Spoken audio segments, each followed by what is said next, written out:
सभी हमारे कार्यकर्ता साथी, आदरणीय बुजुर्ग, माताएं, बहनें, नौजवान साथी, पत्रकार बंधुओं, मैं सबसे पहले इस गर्मी में जहां ये चुनाव जनसभा हो रही है, आसपास न कोई कॉलोनी दिखाई दे रही है, न कोई ऐसा बड़ा गांव दिखाई दे रहा है, उसके बावजूद भी आप इतनी बड़ी संख्या में आए हैं। मैं आप सबका बहुत बहुत धन्यवाद और आभार प्रकट करना चाहता हूं। मैं आप सबसे अपील करने आया हूं,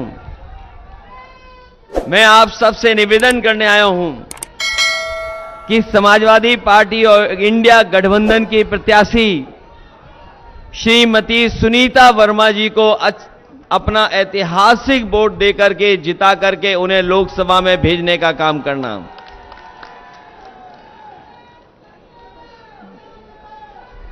मुझे याद है कि मेरठ की टिकट को लेकर के बहुत चर्चा हुई है। मेरठ की टिकट को लेकर के लगातार चर्चा होती रही। न केवल हमारे दल में उसकी चर्चा थी, बल्कि जो दूसरा दल है उसमें भी बहुत बड़े पैमाने पर चर्चा रही। लेकिन अंततोगत्वा हमारे तमाम साथियों ने सुझाव दिया और कई महत्वपूर्ण लोगों ने यह जानकारी दी कि अगर आप सुनीता वर्मा जी को यहां से लड़ा देंगे तो वो सबसे ज्यादा वोट्स करके जीत करके जाएंगी।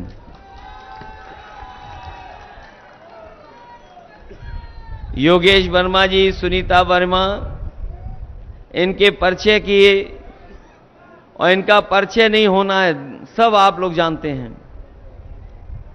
इनके बारे में आप सब लोग परिचित हैं और जिस तरह की लड़ाई इस बार छिड़ी हुई है उसके बारे में भी आपको जानकारी होगी। मैं जब हवाएं तेज चलती हुई देख रहा था, मैं देख रहा था ये गुब्बारा नीचे तक आ जा रहा था। ये ऐसी पश्चिम की हवा चली है कि पश्चिम की हवा ने सब पलट दिया। बताओ ये पलटने वाली हवा थी कि नहीं थी पहले चरण की?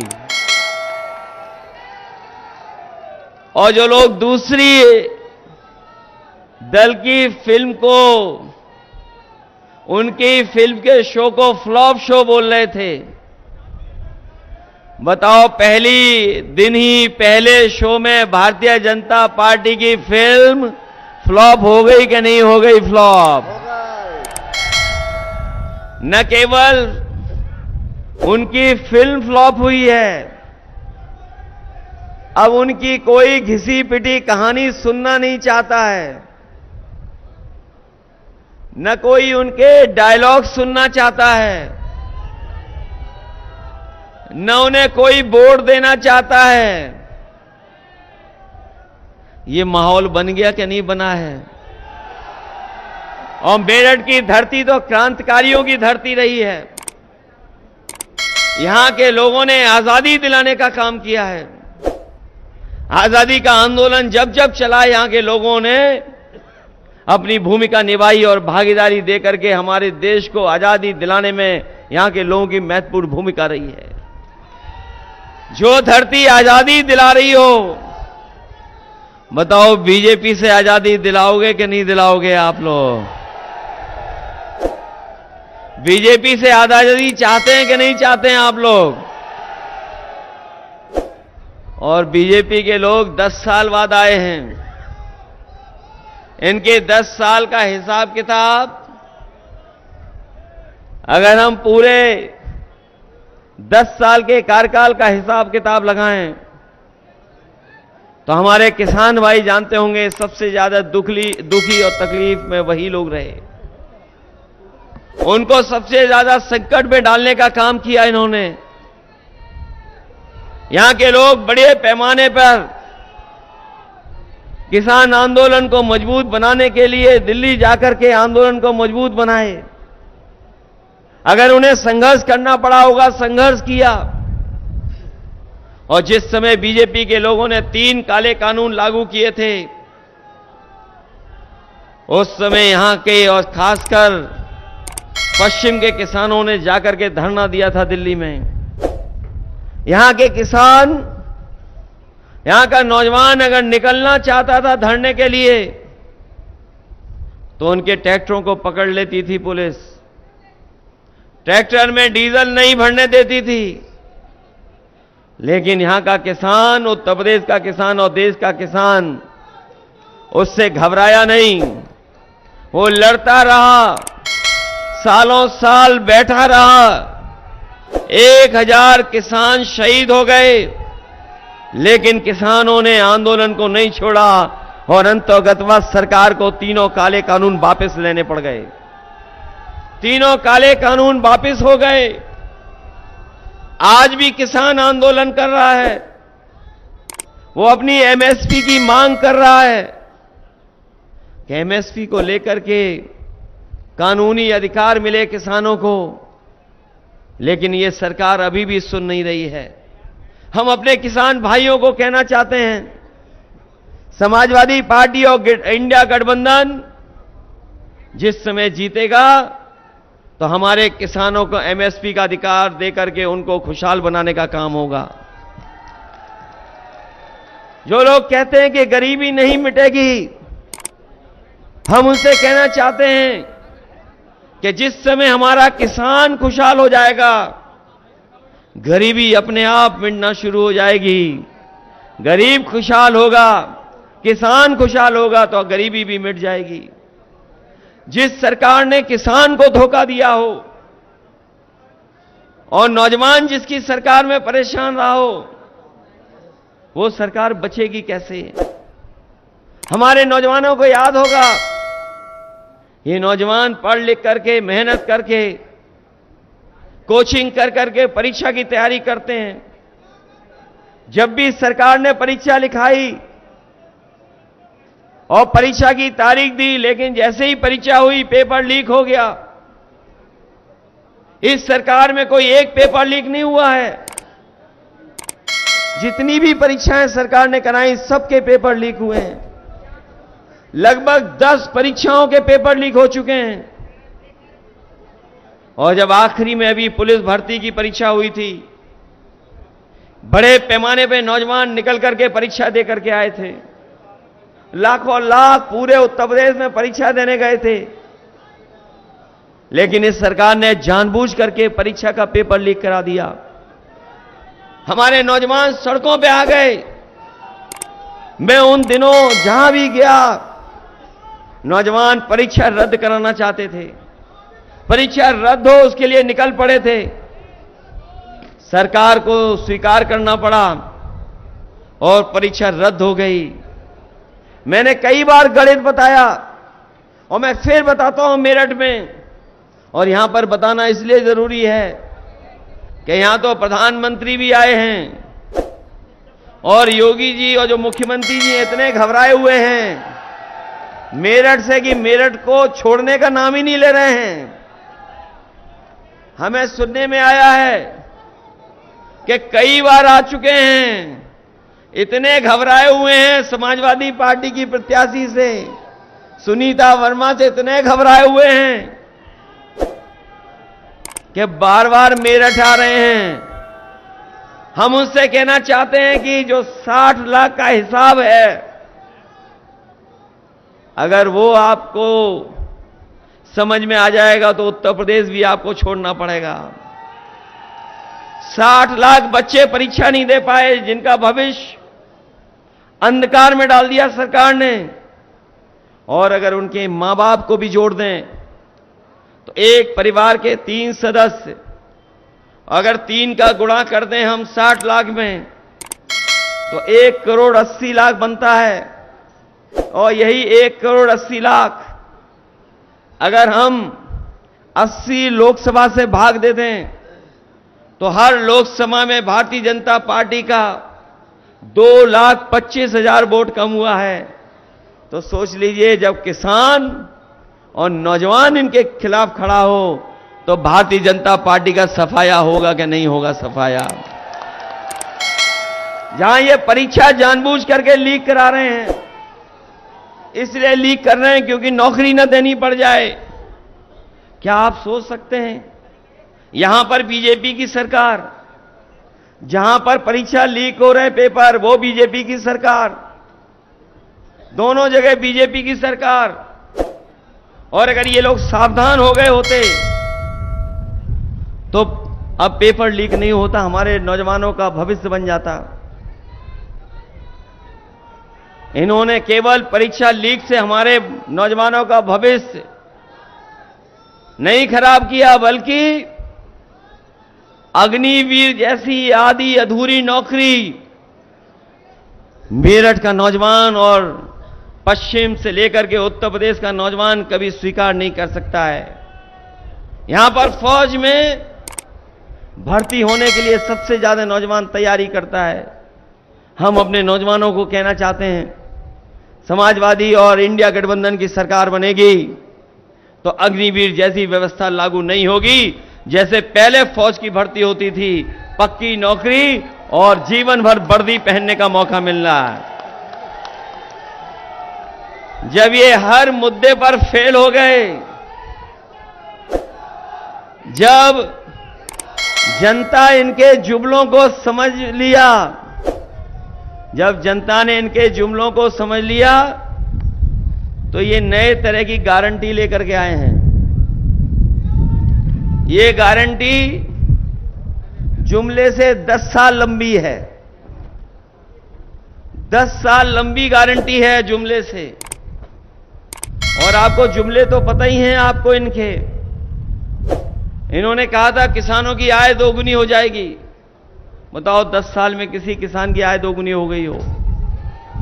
हमारे बुनकर भाइयों को कहा था कि हम खुशहाली के रास्ते पे ले आएंगे। बताओ बुनकर भाई कहां खुशहाली के रास्ते पे आ पाए हैं? हर साल 2 करोड़ नौकरी देंगे। बताओ किसी नौजवान को नौकरी रोजगार मिले हो तो बता दीजिए। लखनऊ में बड़े बड़े आयोजन हुए थे निवेश को लेकर के, जिसमें प्रधानमंत्री, राष्ट्रपति, देश के बड़े बड़े उद्योगपति आए थे।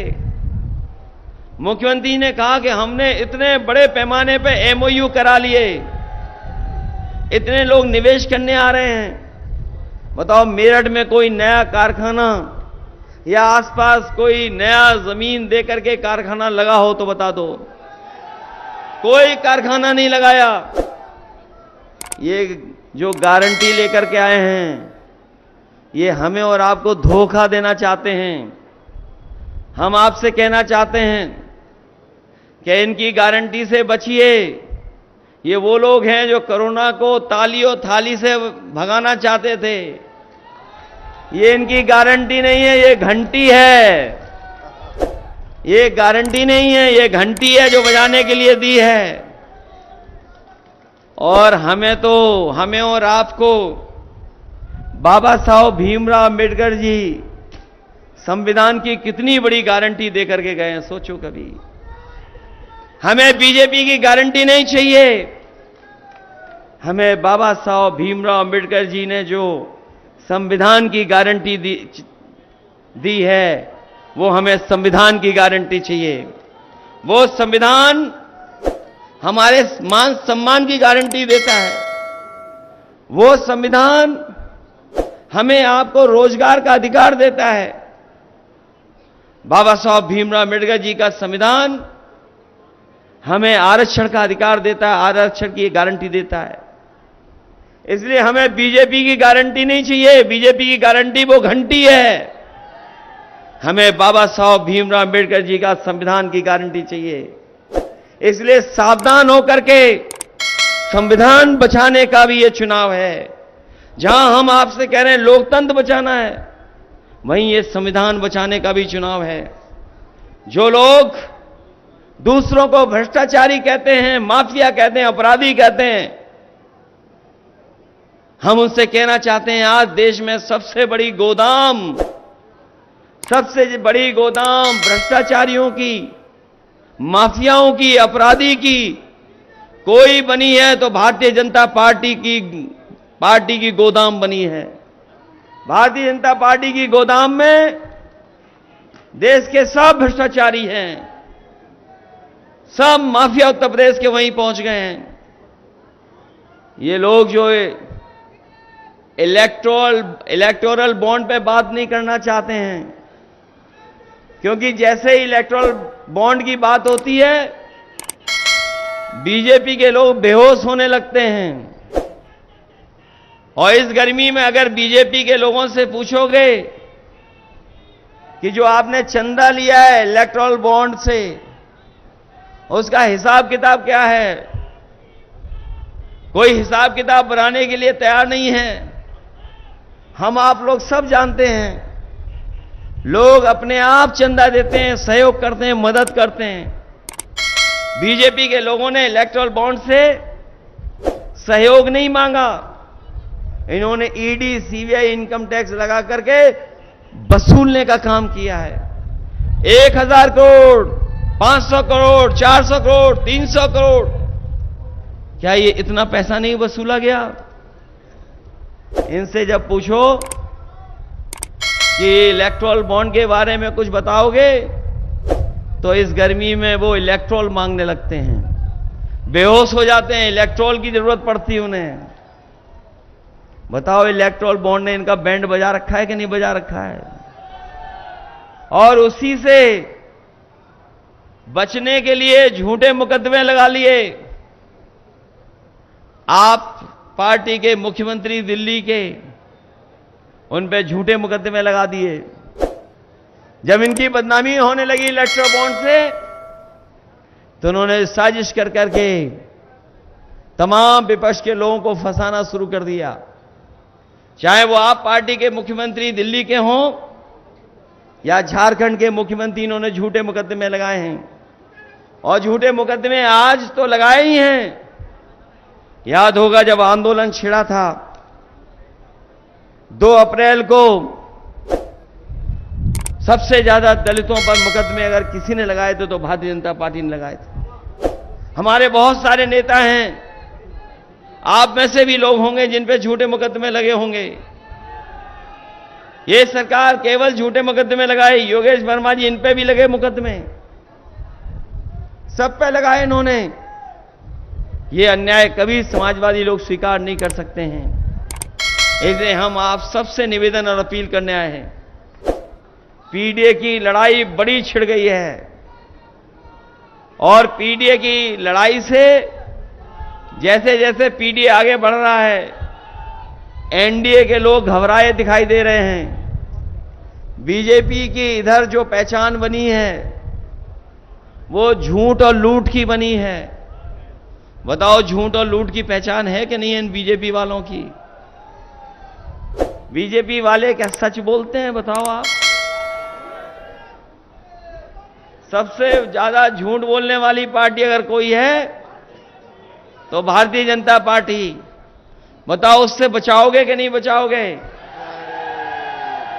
और ये जो परिवार वाली बात कर रहे हैं, हमारे आपके पीडीए परिवार का मुकाबला नहीं कर सकते, क्योंकि पीडीए परिवार सबसे बड़ा परिवार है।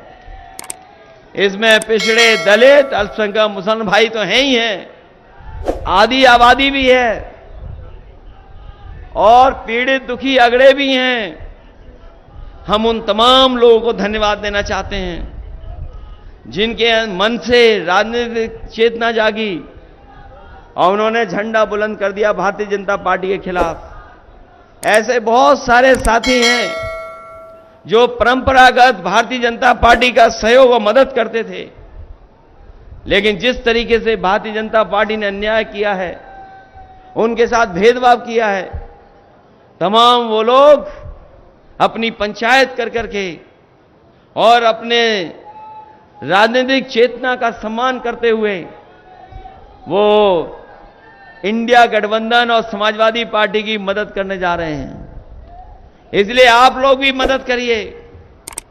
मेरठ से जो शुरुआत होने जा रही है दूसरे चरण में, ये जीत की बड़ी जीत की आवाज होगी। यहां से जिन्होंने आजादी दिलाई हो और उस आजादी के आंदोलन में साथ दिया हो, बताओ बीजेपी से भी आजादी दिलाओगे?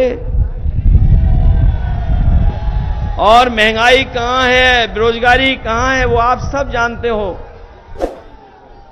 चरम सीमा पर महंगाई है, बेरोजगारी चरम सीमा पर है। इसीलिए न बेरोजगारी की बात कर रहे हैं, न ये रोजगार देने की बात कर रहे हैं। जो जो समाजवादियों ने काम किए वो आज भी दिखाई देते होंगे सड़कों पर। आज अगर एम्बुलेंस चल रही है और अगर आप फोन मिलाते होंगे एम्बुलेंस के लिए, तो एम्बुलेंस आपकी मदद करने पहुंचती है। जो समाजवादियों ने अच्छी योजना बनाई थी, बीजेपी वालों ने वो योजना भी खराब कर दी। बताओ, एम्बुलेंस वाली योजना खराब कर दी कि नहीं कर दी? और यहां पर तो वो समय भी देखा जब डॉक्टर लूट कर रहे थे गरीबों से, क्योंकि सरकारी अस्पतालों में इलाज नहीं है, मेडिकल कॉलेज में सुविधाएं नहीं हैं। एमआरआई कराना चाहोगे तो पैसा वसूला जाएगा, अगर आप अल्ट्रासाउंड से लेकर के एक्सरे कराओगे तो पैसा लूटा जाएगा।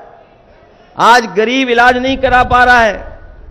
इन बीजेपी के लोगों ने 10 साल दिल्ली के और 7 साल उत्तर प्रदेश में एक भी कोई ऐसा जिला अस्पताल नहीं बनाया जिसमें गरीब का फ्री इलाज हो जाए। समाजवादी सरकार थी, फ्री इलाज गरीबों को मिलता था, मदद होती थी गरीबों की। इसी तरह पुलिस के लिए 100 नंबर दिया था रिस्पांस सिस्टम, फोन मिलाकर के पुलिस पहुंचती थी। और जब से 100 नंबर बीजेपी वालों ने 112 कर लिया, अगर बीजेपी वालों ने 100 का 112 किया तो हमारी पुलिस को भी लगा कि हमारा भी रेट बढ़ जाना चाहिए। बताओ, रेट बढ़ गया कि नहीं बढ़ गया? लूट है कि नहीं है?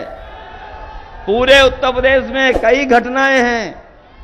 अभी तक तो हम लोग सुनते थे और फिल्म में देखते थे कि पुलिस चोर को पकड़ रही है, लेकिन उत्तर प्रदेश में ऐसा भी देखने को मिला जहां पर पुलिस चोर पुलिस को पकड़ रही है।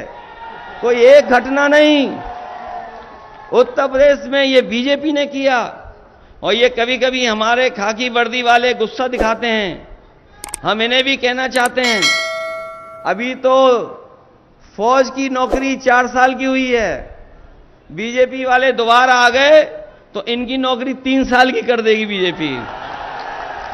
ये भी आउटसोर्स पे चले जाएंगे, ये लोग भी आउटसोर्स 3 साल नौकरी करेंगे, फिर आपके और हमारे साथ नारे और गांव में खेतों पे घूम रहे होंगे। मेरा ये साथी जो लैपटॉप दिखा रहा है,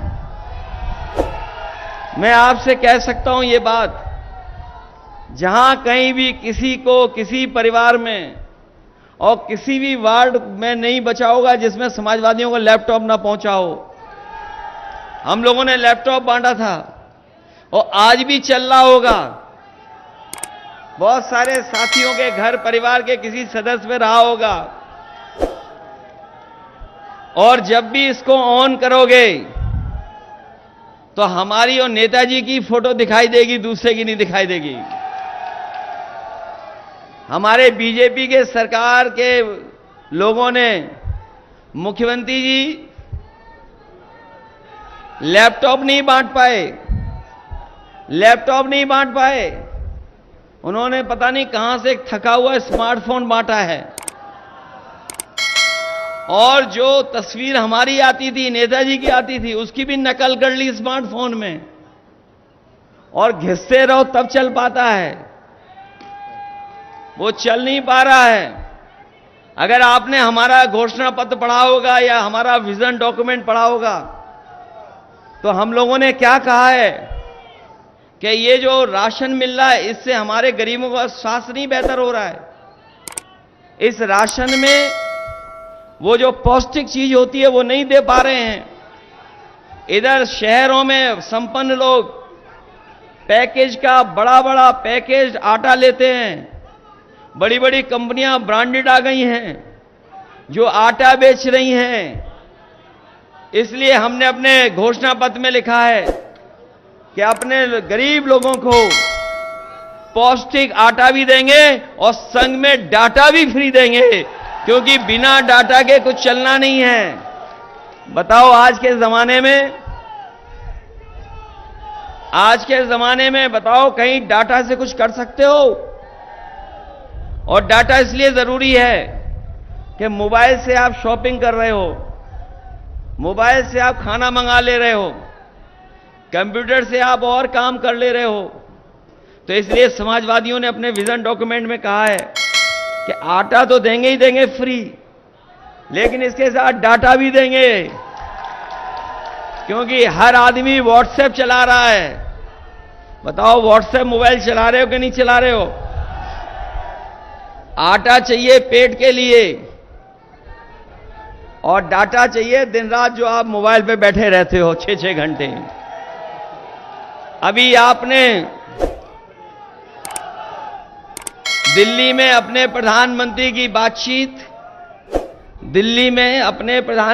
बातचीत बिल गेट्स, उससे बातचीत में बहुत सारी बातचीतें की, लेकिन बिल गेट्स ने कहा कि जिस तरीके से डिजिटल डिवाइड है, कि जिनके पास साधन है, जो संपन्न हैं, उनके पास कंप्यूटर भी है और सुविधाएं भी हैं, ये जो खाई पैदा होती जा रही है इसको कम करना पड़ेगा, तभी हमारा गरीब आगे बढ़ पाएगा। तो उन्होंने डिजिटल डिवाइड के लिए कहा। और हम समाजवादियों को गर्व है, नौजवानों चाहे गूगल करके देख लेना, अमेरिका में बहुत सारे स्टेट, बहुत सारी सिटीज में अब सरकारें लैपटॉप दे रही हैं गरीब परिवारों को फ्री। सोचो अमेरिका में आज दे रहे हैं गरीब परिवारों को फ्री लैपटॉप, कुछ शहरों में फ्री लैपटॉप दिया रहा है अमेरिका में, गूगल कर करके देख लेना आप। और बताओ 7 साल पहले समाजवादियों ने लैपटॉप दिया था कि नहीं दिया था? इसलिए हम लोग आगे की सोचते हैं, बीजेपी के लोग नकारात्मक राजनीति करते हैं, नकारात्मक राजनीति करते हैं। इस नकारात्मक राजनीति को आप लोग खत्म करने का काम करना।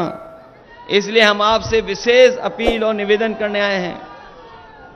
हमारे नेता तो हैं ही जो सहयोग कर रहे हैं, हमें उम्मीद है कि मंच के जो नेता हैं वो तो सहयोग करेंगे ही करेंगे, लेकिन एक एक कार्यकर्ता हमारी पार्टी की मदद करना, चाहे हमारे ये पहलवान हो, चाहे वो सैनिक प्रकोष्ठ के पीछे बैठे हमारे जवान हो, चाहे हमारी माताएं बहनें हों, और नौजवान साथी जो जोश में हमें दिखाई दे रहे हैं, और इतने जोश में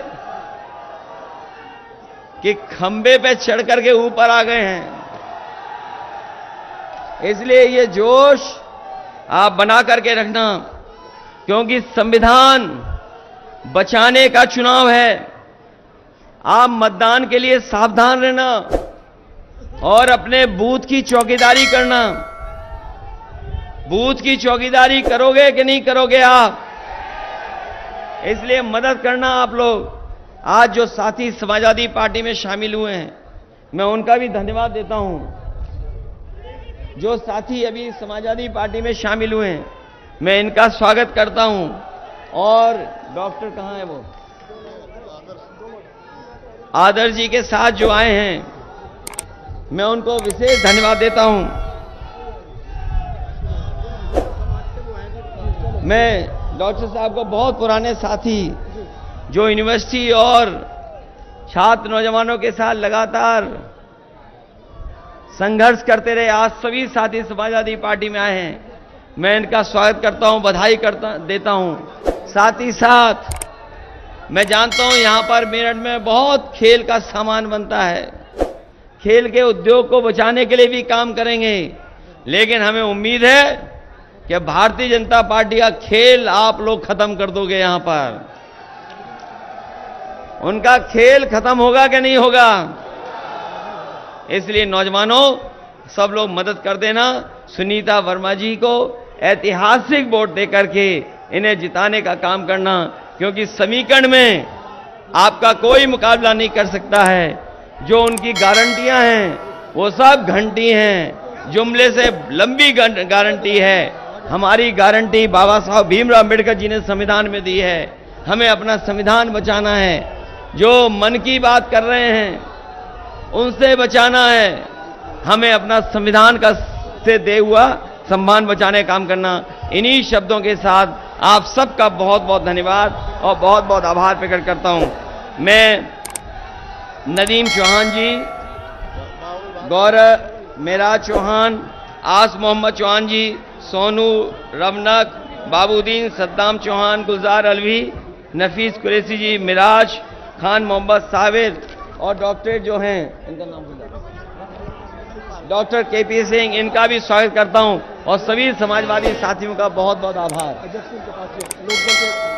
अजब सिंह कपासिया जी का भी विशेष स्वागत, जो समाजवादी पार्टी में शामिल हो रहे हैं। और ये पश्चिम ने जो सरकार को पलटना शुरू किया है, मैं उसके लिए बहुत बहुत बधाई देता हूं, धन्यवाद देता हूं। ये पश्चिम की हवा गाजियाबाद से लेकर के गाजीपुर तक भारतीय जनता पार्टी का सफाया करने का काम करेगी।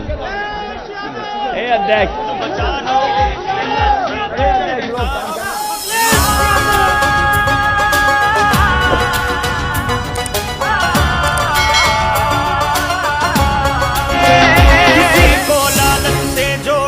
किसी को ईडी ने तोड़ा, मनोबल भारत का था जो वो तानाशाही ने तोड़ा। भारत को हमने जोड़ा है, तुमने तो इसको तोड़ा है। तानाशाह ने देश की कश्ती को मझधार में लाके छोड़ा है। भारत का किसान ये कहता है, सीमा पे जवान ये कहता है। दो गठबंधन को तुम वोट दो, इस देश की खातिर वोट दो, अखिलेश की खातिर वोट दो।